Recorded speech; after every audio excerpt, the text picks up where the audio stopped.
தன்னோட 6 வயது மகளையும் ஈட்டுண்டு பரபரன்னு ஓடுற காருக்கு முன்னாடி விழப்போனா ஒரு பொண்ணு. 23 வயசான ஒரு அம்மா, ஒரு பெண்மணி. காருக்குள்ளே இருந்தோ சடனாக பேக் போட்டு அவளை அழிச்சுன்னு சமாதானப்படுத்தி, அதுக்கப்புறம்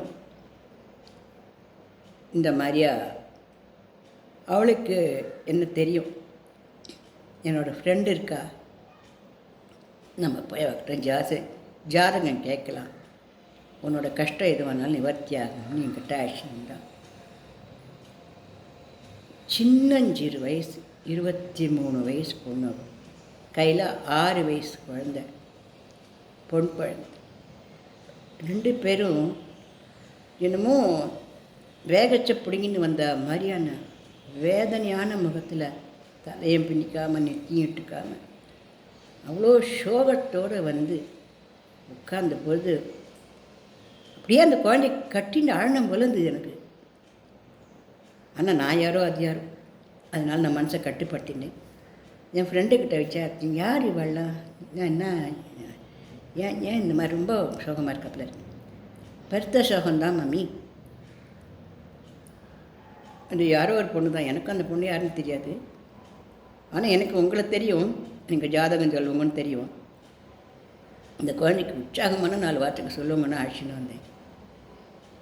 இந்த குழந்தைக்கு ஜாதகம் கூட இல்லை, பிறந்த டேட்டு தான் இருக்குது அப்படின்னு சொன்னேன். அதுக்கு என்னம்மா அப்படின்னு சொல்லிட்டு, எப்போ பிறந்தம்மா என்னக்கா கேட்டேன்.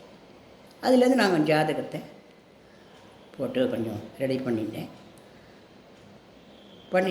இருக்கும்போது அந்த பொண்ணு அழுதுகிட்டே இருந்தா. என்ன பிரச்சனை என்ன கேட்டேன். மாமி நான் சாகணும், என் பொண்ணு சாகணும். நாங்கள் 3 பேரும் சினிமாவுக்கு வச்சு அவர் பைக்கில் அடிபட்டு செத்து போயிட்டார். என்னாலுமே இந்த உலகத்தில் வாழவே முடியாது. நான் பண்ணப்பட்ட இந்த குழந்தை யாரும் பார்த்துக்க மாட்டா. நானே காதில் வச்சு சண்டை போட்டு கல்யாணம் பண்ணிட்டு வந்தேன். எனக்கு யாரும் கிடையாது, அவருக்கு யாரும் கிடையாது. அதனால் போய் சேர்ந்து வரலாம், எங்கள் வாழ்க்கை முடிச்சுக்கலாம் அப்படி இப்படின்னு பேசிட்டு அந்த பொண்ணு. உடனே நான் சொன்னேன், இந்த பாருமா, சுருன்றது நமக்கு கடவுள் கொடுத்தது. அவர் எப்போ வேணுமோ அதை நம்மக்கிட்டேருந்து பறிச்சு தூக்கின்னு போயிடுவார். அப்போ நான் போய் வாடலையை தேய்ச்சி வச்சுட்டு வரேன், பேத்திக்கு தலை பின்னிட்டு வரேன்னா விடமாட்டேன். அது அவராக எடுத்துக்க வேண்டிய சமாச்சாரம், நாம்பளாக விடக்கூடிய சமாச்சாரம் அது இல்லை. உன்னோட ஹஸ்பண்டு சடனாக இறந்து போயிட்டது, பயங்கரமான துக்கம், பயங்கரமான வேதனை. உன்னோட கஷ்டம் என்னன்றது என்னால் நன்னா உணர்ந்துக்க முடியாது. நான் உனக்காக பகவான் இடத்துல பிரார்த்தனை பண்ணுறேன், நீ நன்னா இருக்கணும் அப்படின்னு. இந்த குழந்தைய பாரு, அந்த குழந்தைக்கோசரம் நீ வாழணும். நீயும் சின்ன வயசு பொண்ணு தான், உனக்கு இன்னும் வாழ்க்கை இருக்குது அப்படின்னு. எனக்கு ஒன்றுமே தெரியாது மாமி, எனக்கு எந்த தொழிலும் தெரியாது, எனக்கு படிப்பும் கிடையாது, அவருக்கே எந்த படிப்பும் கிடையாது. அவர் வரும் தையல் தைச்சின்னு இருந்தேன். ஏதோ அந்த ஓரமெல்லாம் அடிப்பேன், வருவேன், இதெல்லாம் போட்டு தருவேன், ஓரம் அடித்து கொடுப்பேன், அந்த மாதிரிலாம் பண்ணுவேன், அவ்வளோதான். மற்றபடி எங்களுக்கு பெரிய ஒரு உத்தியோகம், பெரிய ஒரு இதுன்றதுலாம் கிடையாது. ஆனால் சந்தோஷமாக இருந்துட்டு இருந்தோம். இப்போ அதுவும் போச்சு. இப்போ வாடகை கொடுத்து கூட அடுத்த மாதத்துல என்ன பண்ணுறது எனக்கு தெரில அப்படின்னு. நான் அந்த பொண்ணுடைய ஜாதகத்தை பார்த்தேன். இந்த மாதிரி தவறான முடிவை தயவு செஞ்சு நீங்கள் இப்போ எடுக்காத, சரியா? நீ வெட்கப்பட வேண்டியதோ அவமானப்பட வேண்டியதோ துரதிருஷ்டசாலி நினச்சிக்க வேண்டியதோ ஒன்றுமே இல்லை. ஏன்னா ஒரு உயிர் இந்த உலகத்தில் வரதும், ஒரு உயிர் மேலே எடுத்துக்கொள்ளப்படுறதும் நம்மளுடைய துரதிருஷ்டத்தினாலேயோ மற்றவளை எதுனாலேயோ இல்லை. அது வந்தது, அந்த வேலை முடிஞ்சு அது போச்சு, அவ்வளோதான். நம்மளும் அப்படி தான். அதனால் நீ என்ன பண்ணணும், இப்போது உன்னோட கடமையை இப்போ நீ செய்யணும். உன் வீட்டுக்காரரை விட்டுட்டு போன கடமையை நீ செய்யணும். அவனை விட்டுட்டு போன கடமை பெற்று வச்சுருக்கிற பொண்ணு, அந்த குழந்தைய படிக்க வச்சு பாஸ் பண்ண வச்சு அதுக்கு நல்லா வேலை வாங்கி கொடுத்து அதுக்கு நல்லா கல்யாணம் பண்ணி சௌக்கியமாக இருக்கணும். இந்த குழந்தை உனக்கு நல்ல ஆதரவாக இருக்கும். கணவனால் அடையாத அத்தனை சுகத்தையும் அந்த குழந்தைய உனக்கு நல்லா ஒன்று வச்சு பராமரிக்கும். உன்னோட ஜாதகப்படி அந்த மாதிரி நன்னா இருக்குது, நீ நிஜமாக அந்த மாதிரி கஷ்டப்படாத, கண்ணை தொடச்சிக்கோ அப்படி சொன்னேன். சொல்லிட்டு வீட்டில் உப்புமா பண்ணியிருந்தேன். உப்புமாவும் சட்னியும் போட்டு குழந்தைக்கும் அவளுக்கும் என் ஃப்ரெண்டுக்கும் எல்லாருக்கும் கொடுத்தேன். சாப்பிட்டு தான் அந்த பொண்ணுக்கிட்ட சொன்னேன், ஜாதகம் ஒரு பக்கம் இருக்கட்டும், ஜாதகத்தில் நல்லா வசதியாக தான் வருது, அது ஒரு பக்கம் இருக்கட்டும், நான் உனக்கு ஒன்று சொல்கிறேன், அதை கேளு. 4 பேர் வீட்டில் போய் பாத்திரம் தேய், வீட்டை தொடச்சிக்கோ, உன் உடம்புல இப்போ பலம் இருக்கு, உன் மனசில் உறுதி எடுத்துக்கோ, எல்லார்கிட்டையும் உன் நிலைமையை சொல்லு. இந்த மாதிரியே எனக்கு கணவன் இல்லை, என் குழந்தைய படிக்க வைக்கணும், ஆளாக்கணும், சாப்பிடணும் நானும் அப்படி சொன்னேன்னா உலகத்தில் எல்லாருடைய மனங்களையும் தெய்வம் இருக்குது.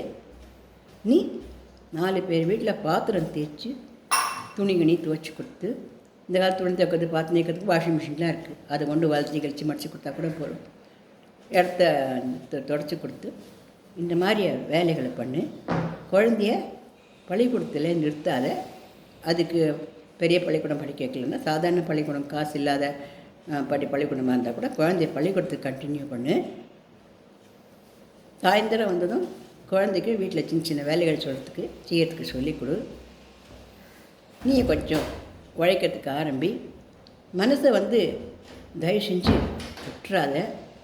துரதிருஷ்டசாலி அப்படின்லாம் அவனை பற்றி நீ நினச்சிக்கவே கூடாது. அதிருஷ்டம் துரதிருஷ்டமெல்லாம் ஒன்றுமே உலகத்தில் கிடையாது. இது சோதனை காலம். இந்த சோதனையை நீ என்ன பண்ணணும்? வென்று காட்டணும். சரியா?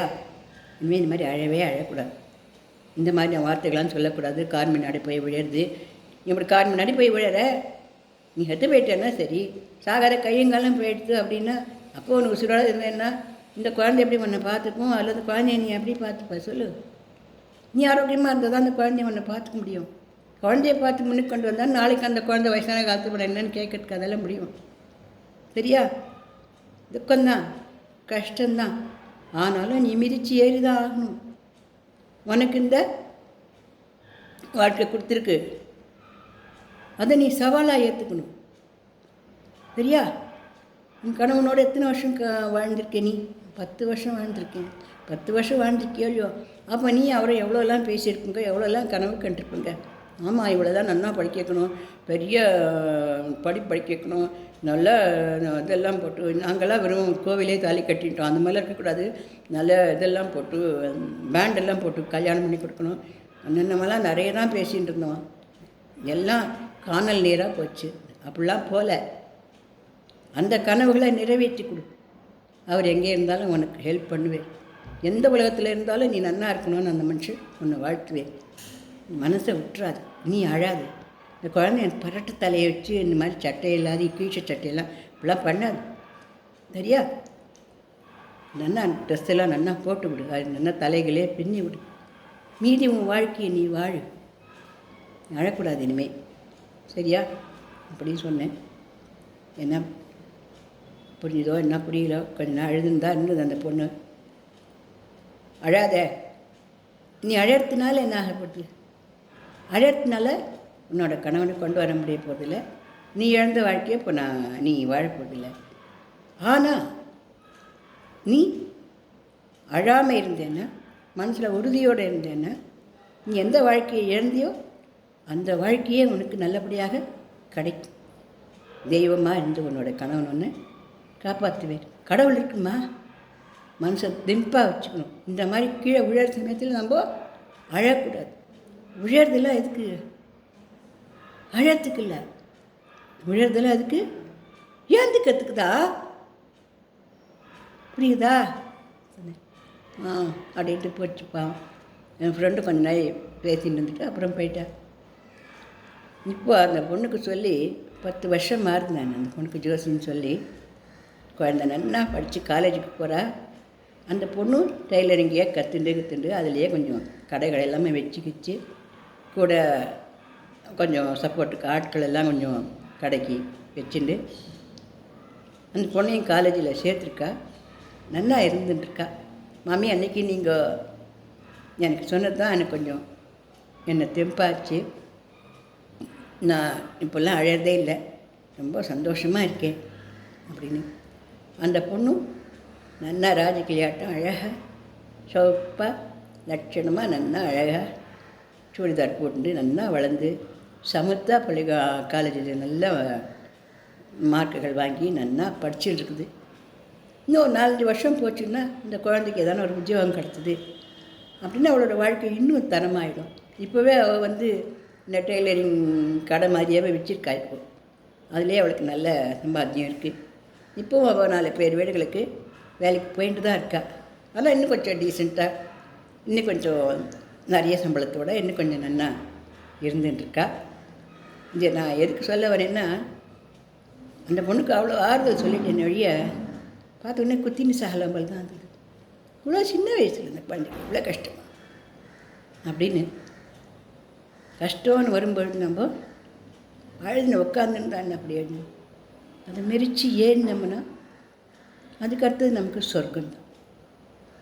இந்த பதிவு பிடிச்சிருந்தோம்னா லைக் பண்ணுங்க, ஷேர் பண்ணுங்க, சப்ஸ்கிரிப்ஷன் கொடுங்க.